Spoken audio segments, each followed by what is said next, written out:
nuestro planeta va a estar dividido en la parte de agua, energía, reciclaje y residuos. Entonces, ¿qué podemos identificar? Coca-Cola ha estado trabajando para hacer una gestión del agua residual, darles un tratamiento. También ha avanzado en la eficiencia del consumo de agua. Ha sido una disminución. Más adelante vamos a ver como ya los indicadores. En cuestiones de energía, pues ha invertido mucho en parques eólicos para generar la parte de la energía renovable. Y aparte también ha entrado a iniciativas a nivel internacional. Por su parte, en reciclaje y residuos, pues ellos en primera instancia tienen la planta de Imer, ¿no? Que surgió en el 2004, 2005, como para dar ese reciclaje a todo el PET que ellos em, producen, ¿no? Actualmente en el 2020-2021 iniciaron una nueva planta de reciclaje, entonces ahí vemos que ha ido trabajando, sin embargo, pues sigue generando PET, ¿no? Que ha tratado de ir consumiendo el PET que ha ido reciclando, pero seguiremos haciendo esa crítica. Entonces, ¿esto qué nos demuestra con estas iniciativas que Coca-Cola ha implementado? Pues que ha demostrado que tiene pues la capacidad, lo que veíamos, ¿no? La teoría de recursos y capacidad, o sea, tiene la capacidad de financiamiento, de tecnología para irse adaptando, ¿no? Y por lo tanto tener mejoras tanto en la parte de la eficiencia operativa al reducir, por ejemplo, el consumo de agua, el consumo de energía, el implementar programas de reciclaje.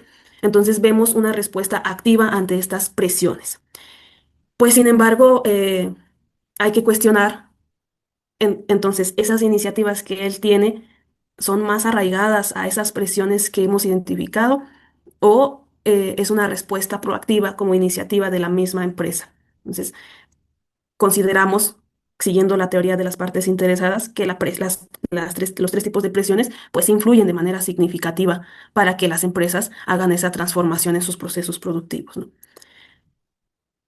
A pesar de los avances que la empresa pues muestra, su elevado consumo en agua en regiones vulnerables es notable, ¿no? Hemos visto noticias, por ejemplo, en Chiapas, ¿no? Que la misma comunidad se antepone a la explotación de ese recurso. Contribuye todavía a la parte de la contaminación de PET. Organizaciones ONGs han dicho, ¿no? Es de las mayores contaminantes de PET. Y acá les muestro la tablita de los indicadores que ya en este caso se eligieron para hacer el modelo econométrico que más adelante vamos a revisar. Acá, como pueden identificar, ya iniciamos del 2010 al 2022. ¿Por qué? Se preguntarán el por qué, si el caso decía 2005-2022. Bueno, al hacer la búsqueda, una de las limitaciones de la investigación fue que solamente se basó en la información publicada por la empresa. Entonces, al estar indagando ahí en los informes, pues la parte del 2005 al 2009, la publicación de sus informes era más la parte cualitativa de decir, estamos haciendo esto, estamos haciendo lo otro, pero sin dar datos cuantificables. Entonces, eso ocasionaba que tuviera una restricción en la investigación. Por lo tanto, se eligió a partir del 2010 al 2022, porque ahí ya empezaron a hacer una publicación más homogénea respecto a los indicadores. ¿Qué observamos en primera instancia? Que es lo que marqué aquí en rojito. Por ejemplo, en eficiencia en agua empezó en el 2010 con 1,96. Al 2022 llegó a 1,46. ¿Eso qué nos dice? Que la empresa redujo aproximadamente un 25% de la eficiencia en agua. Pero hay que cuestionar cuántos años pasaron para una reducción solamente del 25%. O sea, son 12 años que ha transitado donde solamente muestra una reducción de ese 25% y lo vemos en esta parte del consumo en agua. O sea, los indicadores pues han sido, eh, ¿cómo decirlo? No sé si volátiles o han fluctuado ahí, tanto como bajando, después subiendo, después otra vez bajando. Entonces, ¿esto qué nos dice? Que si bien Coca-Cola ha buscado la manera de hacer esta reducción, pues sigue siendo todavía un desafío para la empresa, sobre todo considerando que es un recurso esencial para la parte operativa. Por su parte, residuos y reciclaje, pues por ejemplo, Imer, que inició, como les comentaba, en el 2004-2005, Pues en el 2010 ya hacía ya tenía eficiencia en residuos y aumentó totalmente al 2022, o sea, año con año fue mejorando. Por su parte también eficiencia en energía también aumentó en el transcurso del tiempo, sobre todo porque ha invertido demasiado en la parte de los parques eólicos. Si bien esto también genera un desgaste, ¿no? Aunque sea eólico, pues ha mejorado en no tener pues no basarse en el combustible fósil.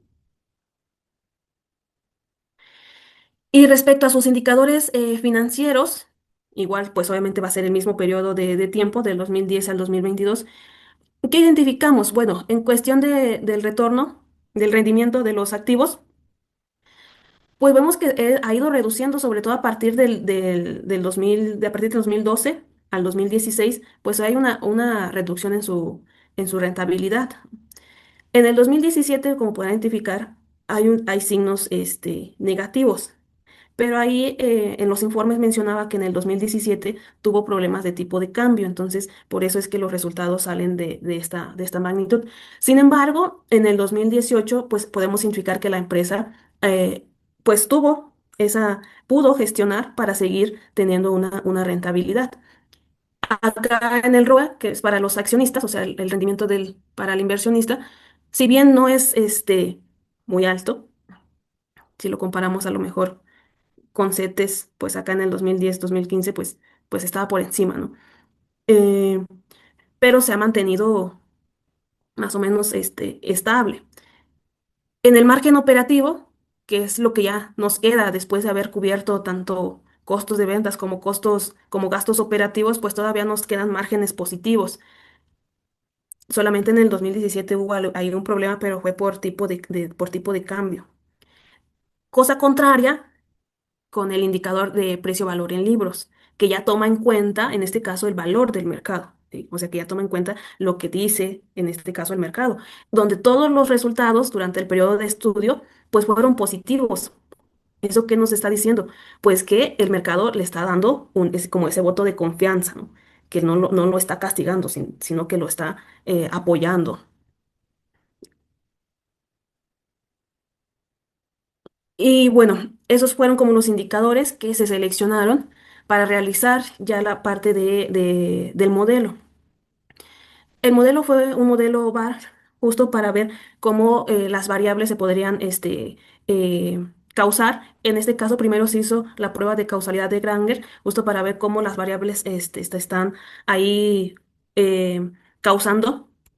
¿Y qué nos identifica esta primera tabla?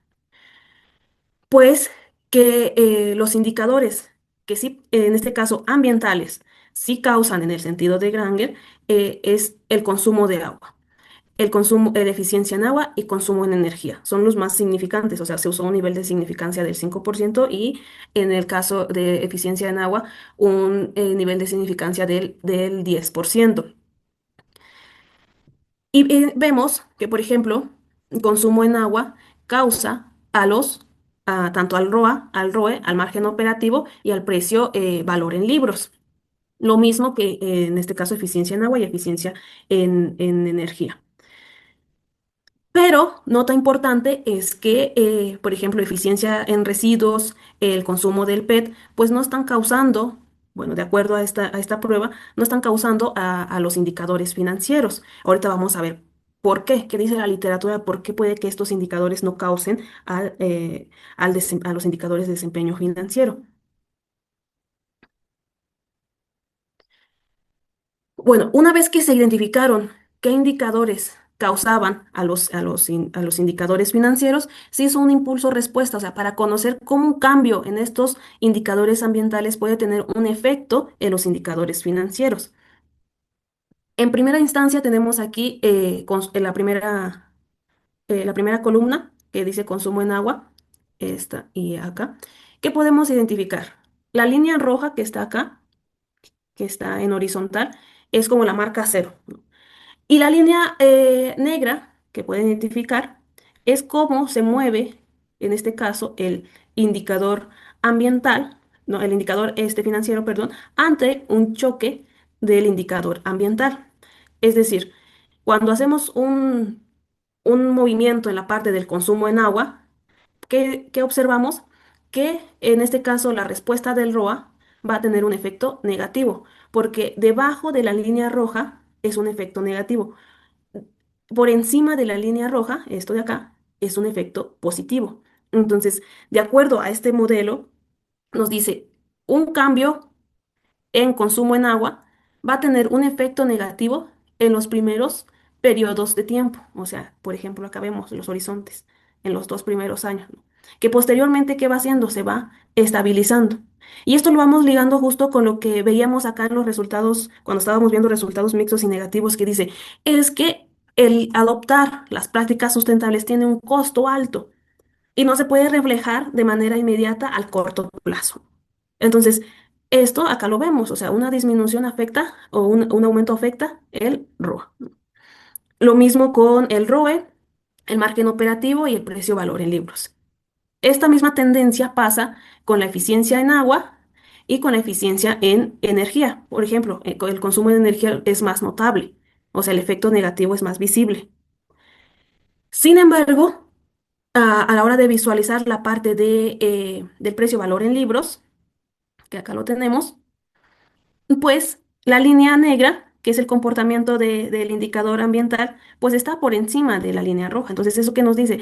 Hay un efecto positivo. Es decir, el mercado, el decir que tú estás haciendo una reducción del consumo en agua, el mercado está diciendo que estás cuidando al medio ambiente, ¿no? Entonces, recordemos que este indicador ya toma en cuenta lo que dice el mercado, si te premia o te castiga. Obviamente va de acuerdo a las acciones. Recuerden que ahí en la bolsa pues va a ir variando de acuerdo también a los factores pues del mismo entorno del contexto. Posteriormente se hizo una descomposición de la varianza justo para ver cómo estos indicadores que habíamos identificado que sí causan, no sé, que sí tienen una influencia en el desempeño financiero, cómo pueden visualizarse en el tiempo. ¿Y cuáles fueron los resultados? Bueno, que uno de los principales indicadores ambientales que sí influye de manera significativa en el tiempo es el consumo de energía y el consumo de agua. O sea que, por ejemplo, consumo en agua, al ROA en un horizonte de tiempo puede llegar a definir un 11,67%, ¿no? El consumo de energía en un periodo de 20 años puede seguir, en este caso, viendo cómo el indicador financiero va a ir respondiendo a un 93,22%. Entonces, estos hallazgos que nos muestran que las métricas, sobre todo de consumo directo, o sea, para la parte de su proceso productivo, que es agua, energía, pues juegan un papel importante en el desempeño financiero de la empresa y que, como hemos identificado, pues la empresa tiene esa capacidad tecnológica para reducir su consumo y estar innovando, pero los efectos de rentabilidad, como lo pudimos ver en el impulso respuesta, en el corto plazo, tiene un efecto negativo, que se va estabilizando con el tiempo, pero como podemos ver en el corto plazo es un efecto que no, que sí le pega a la parte de los indicadores financieros. Bueno, para ir cerrando entonces, ¿qué podemos identificando? Pues que sí existe una relación positiva entre sustentabilidad y desempeño financiero, pero en este caso, principalmente solamente con indicadores ambientales que es consumo en agua, eficiencia en agua y consumo en energía, y que no se encuentra una relación significativa, sobre todo en eficiencia de residuos, reciclaje de PET, y que no impactan, o sea, de manera directa la parte de la rentabilidad. Pero, ¿qué dice la literatura respecto a esto? Bueno, se ha investigado que justo esta parte de los residuos, el reciclaje y eso, no impacta directamente al desempeño financiero porque va más vinculado a la parte de la reputación, ¿sí? Como una estrategia reputacional. Y que las empresas tienen que tener saber comunicar este tipo de acciones, o sea, tienen que estar como siempre en la parte de la comunicación para que las partes interesadas, los stakeholders, sepan qué está haciendo la empresa y entonces realmente ellos puedan tener una influencia para aumentar ventas, para aumentar el valor del mercado, ¿sí? Entonces, esa es lo que ellos argumentan, ¿no? Se le debe de invertir mucho la parte de la comunicación y que esa comunicación sea constante, no que digan, por ejemplo, en el 2024, ¿no? Sale Imer y todo ese año enfocado a Imer, ¿no? A la planta de reciclaje. Ya después ya se empieza a perder la comunicación y entonces eh, todas estas personas o partes interesadas en la empresa, pues pierden esa orientación, ¿no? Entonces, por eso dice, hay que tener mucho cuidado con la comunicación que las empresas están dando, sobre todo en este tipo de prácticas. Y bueno, otra de las cuestiones es unas limitaciones que pudimos identificar desde el inicio. Los modelos financieros tradicionales, que se van a estar vinculando a un crecimiento solamente económico, a una maximización de la riqueza, sin considerar los costos ambientales y sociales, pues no generan este valor, ¿no? Entonces, y que estas prácticas sustentables, como lo pudimos ver, van a tener un impacto considerablemente negativo en el corto plazo y que tenemos que ir cambiando esa lógica para ir midiendo este desempeño, pero a largo plazo, donde se puedan ver estos resultados.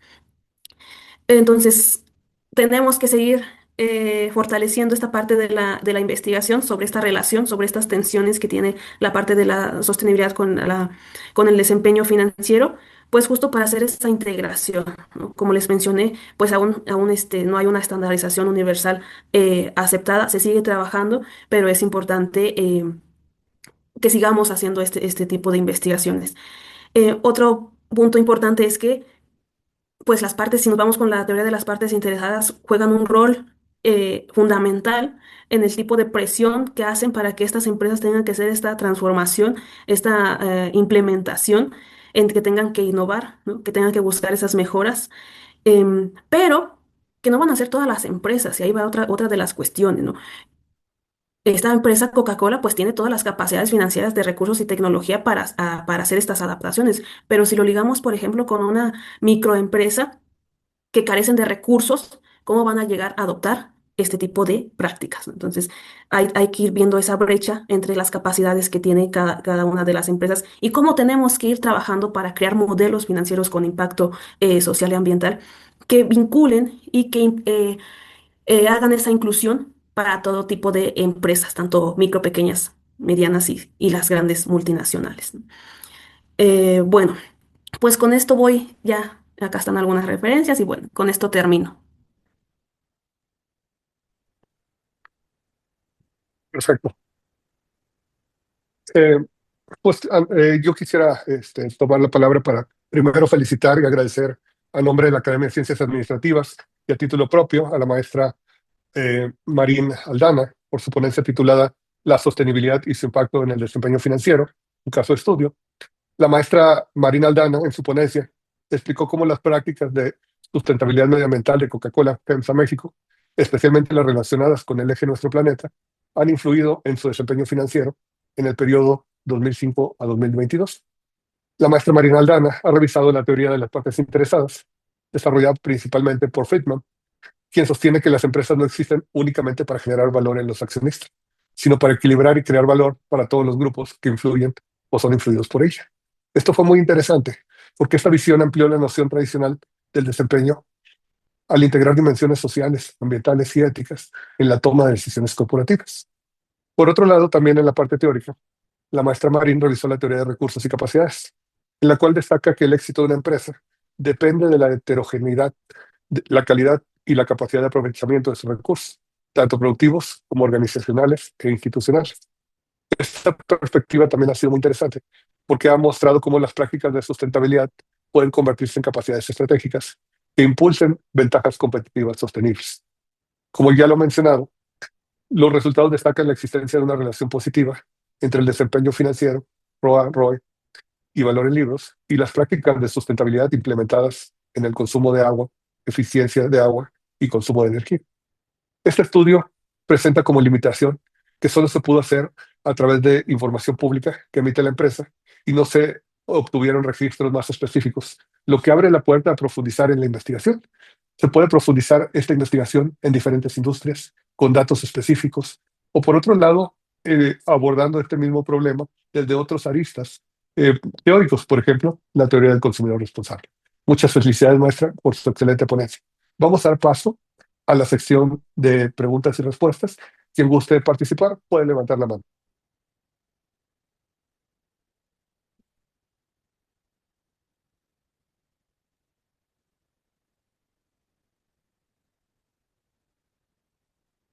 Bueno, finalmente, si no, adelante, doctora Arcelia Toledo. ¿Qué tal, doctor? Ah, Bueno, estoy ocupando perdón, no, no se perdón. preocupe, estoy ocupando la máquina de la doctora Toledo. Bueno, se me hizo muy interesante la participación de Marín, sin tomar en cuenta, bueno, tomando en cuenta también que pues ese tipo de industria, sobre todo FEMSA Coca-Cola, pues tiene sobre sí misma un peso a nivel internacional de esa reestructuración del cambio de uso de agua, utilizaciones del PET. A mí me gustaría preguntarle a la maestra si en sus proyectos a nivel México o a nivel internacional, ¿qué ha explorado con respecto a el verdadero reciclaje y disminución total del PET? Ya que a nivel internacional, que yo sepa, Coca-Cola Company tiene la proyección de 2028, si no mal recuerdo, de ya totalmente reciclaje, pero en la práctica, como bien mostró la maestra, siguen utilizando PET nuevo. Bueno, no solo Coca-Cola, muchas industrias. En esas proyecciones, ¿qué conclusiones observó la maestra?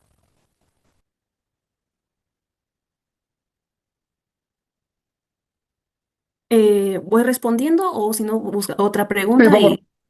yo creo que es mejor ir respondiendo una por una y vamos avanzando. Ok. Bueno, así es, o sea, en la parte de reciclaje y residuos, Coca-Cola, si bien en la parte de sus indicadores en ese eje dice que lo dirigen en uso de residuos vírgenes, ellos los ponen como PET virgen, o sea, el nuevo, ¿no? Y también habla del uso del PET ya reciclado. Si bien sí han dicho que tratan de hacer todo a raíz del reciclaje, pues en la práctica, como bien lo mencionas, todavía se sigue usando ese PET virgen, o sea, ese PET, este PET nuevo.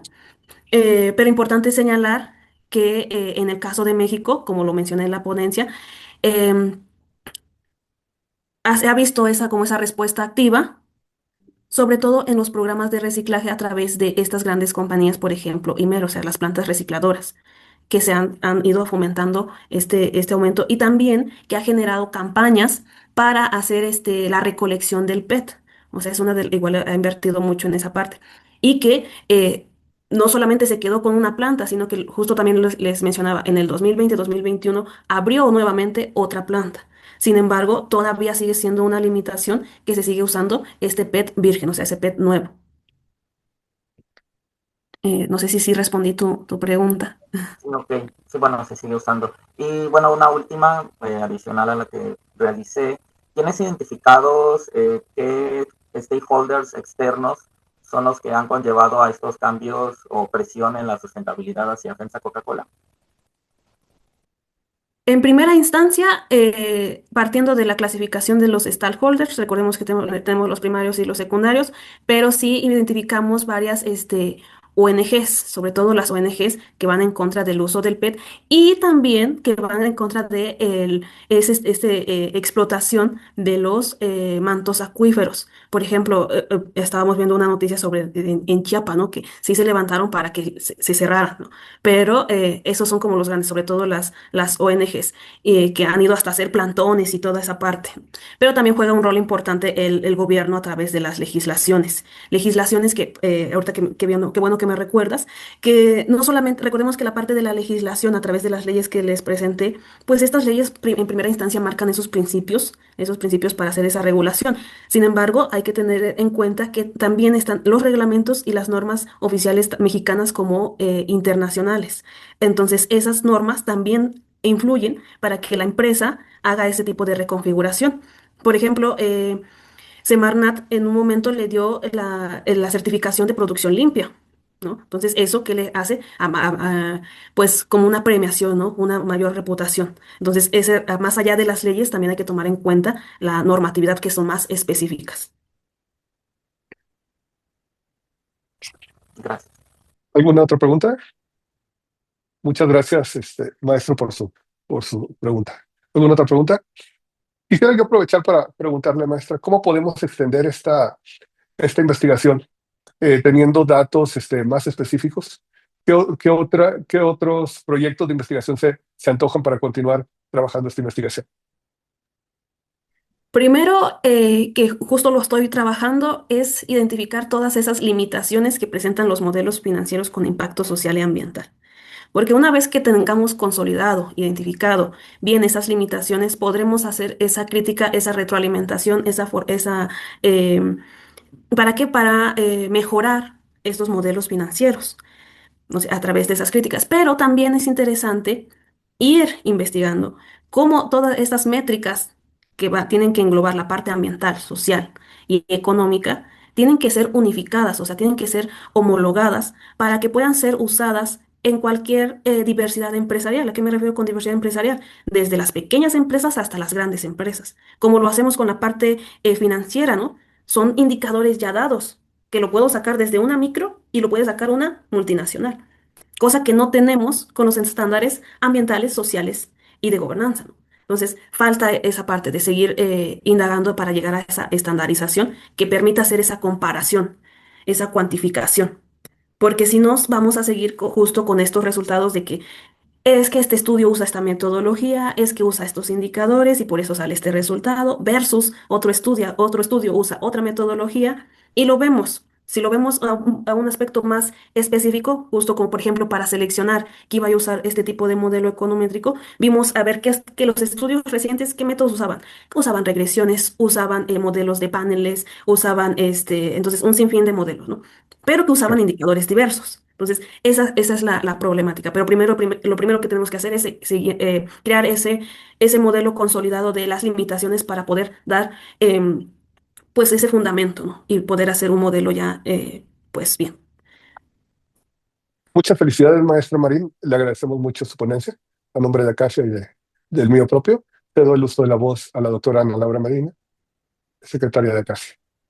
Sí, felicitar nuevamente a la maestra Brenda Saraí. Es muy, muy interesante este tema. Tenemos muy buena afluencia el día de hoy. Entonces, pues les agradecemos su presencia en esta conferencia tan interesante. Agradecemos a la maestra, que seguramente la escucharemos en alguna otra ocasión. Agradecemos a nuestro comentarista, el doctor Jaime Humberto. Y en este momento le doy la voz al maestro Roberto Nieto de CIDIR Oaxaca, que nos tiene un mensaje. Muchas gracias, compañera, colegas, maestros y doctores. Bueno, es breve, es invitarlos a que están cordialmente invitados al 29º Congreso Internacional de Investigación en Ciencias Administrativas, Acacia 2026, que se llevará a cabo aquí en Oaxaca, en las instalaciones del Instituto Politécnico Nacional, CIDIR Oaxaca, y para ello un pequeño video mostrando parte del Congreso.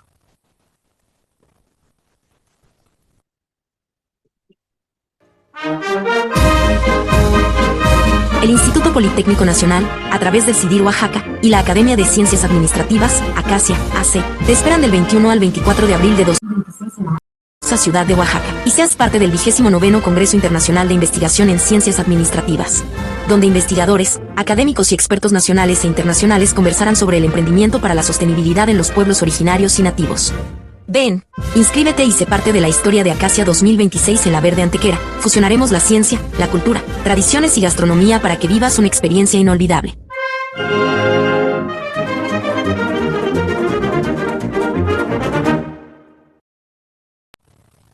Y bueno, eso sería así como el pequeño preámbulo para que todos estén invitados a sus ponencias y bueno, capítulo del libro posteriormente. Muchas gracias. Gracias, maestro Roberto, por la invitación. Y pues no queda más que desearles felices fiestas, un fuerte abrazo y los esperamos en los siguientes eventos que irá organizando Acacia mes con mes. Muchas gracias. Hasta luego, excelentes fiestas. Gracias. Excelentes fiestas. Hasta luego.